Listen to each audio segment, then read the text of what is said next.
Hello friends, केम छो? मजामां? सेजोर અને જય જિનેન્દ્ર. હવે આજે હું તમને મલાઈમાંથી ડાયરેક્ટ મલાઈમાંથી દૂધની એને એમાંથી તમે ઘી કેવી રીતે બનાવી શકો હું એ આજે તમને શીખવવા જઈ રહી છું. આપ જોઈ શકો છો મેં દૂધની મલાઈ લીધેલી છે. આની અંદર કાંઈ જ એડ કરવાની જરૂર નથી. આ મલાઈને ડાયરેક્ટ તમે આની અંદર દહીં નાખીને જે આપણે પ્રિઝર્વ કરીને મૂકીએ છીએ છાશ બનાવવા માટે, છાશ બનાવીને એમાંથી જે માખણ આપણે બનાવીએ છીએ એ વિગઈ આપણે ના બનાવીએ એના માટે આપણા જૈનમાં જે માખણ અને મધ જે આપણે વિગઈ કહેવાય છે એ રીતે આપણે ના કરીને ડાયરેક્ટ તમે મલાઈમાંથી કેવી રીતે ઘી બનાવી શકો છો. એકદમ ગ્લાસ ક્લીન જેવું થશે ઘી. તો હું તમને બતાવવા જઈ રહી છું કે આપણે કેવી રીતે બનાવીશું. એના માટે મારે એક જોઈશે પેન. મીડિયમ ફ્લેમ ઉપર મેં ગેસ મૂકેલો છે અને આ મલાઈને આપણે આ પેનની અંદર એડ કરીશું. આ રીતે પેનની અંદર બધી જ મલાઈ લઈ લેવાની છે આપણી પાસે જેટલી પણ હોય. મેં આ ખાસી એવી મલાઈ સ્ટોરેજ કરેલી છે. તમે થોડી થોડી મલાઈને લઈને પણ કરી શકો છો.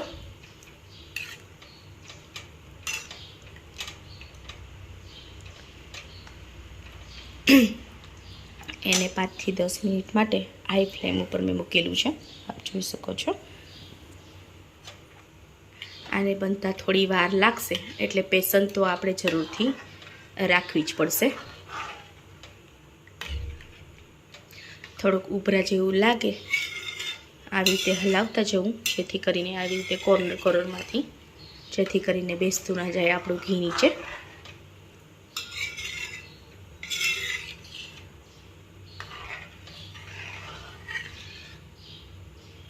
ઉભરો આવે એવું લાગે તો પછી એ ગેસની ફ્લેમ ધીમી કરી નાખવી. હવે આપણે આને થોડી વાર માટે એમ જ રહેવા દઈશું. સો ફ્રેન્ડ્સ, આ રીતે આપણું ધીમે ધીમે કીટું બનતું જશે. મલાઈનું કીટું અને ઘી બેઉ વસ્તુ અલગ પડી જશે. વિધિન 45 મિનિટ્સ ટુ 50 મિનિટ્સ મેં એને લો ફ્લેમ ઉપર મૂકી રાખેલું હતું.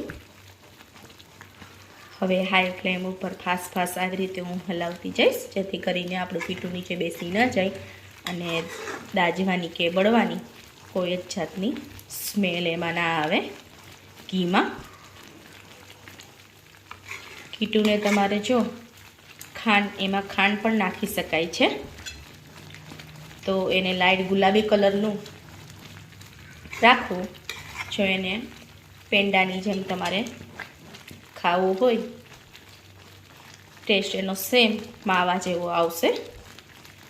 એટલે તમારે જો એને ખાંડ નાખીને પેંડાની જેમ ખાવું હોય તો એને થોડું લાઇટ કલરનું રાખવું. અને જો તમારે યુઝર ના કરવું હોય કીટાનો તો ડાર્ક બ્રાઉન કલરનું કરી નાખવું એને. એટલે એકદમ આપણું ઘી બધું જ એમાંથી છૂટું પડી જશે. તમે જોઈ શકો છો હું ફાસ્ટ આ રીતે ચમચો હલાવી રહી છું આપણું પીઠું નીચે બેસી ના જાય. હવે આપ જોઈ શકો છો મેં ફ્લેમને બંધ કરી દીધી છે. એકદમ બ્રાઉન કલર જેવું આપણું જો હું તમને બતાવું છું આપણું પીઠું આવું બ્રાઉન કલરનું બની જાય. એને એકદમ સારી રીતે ચમચીની મદદથી નીતારી લેવું. તો આપ જોઈ શકો છો સારી રીતે નીતાર્યા પછી આપણું ઘી આ રીતે બની જશે. જુઓ કીટુને સારી રીતે મેં નીકાળી દીધું છે ગળણીની મદદથી ગાળી લીધું છે. 2 વખત ગાળી લેવું એટલે નીચેનું થોડું થોડું કીટું જે બેઠેલું છે એ નીકળી જાય.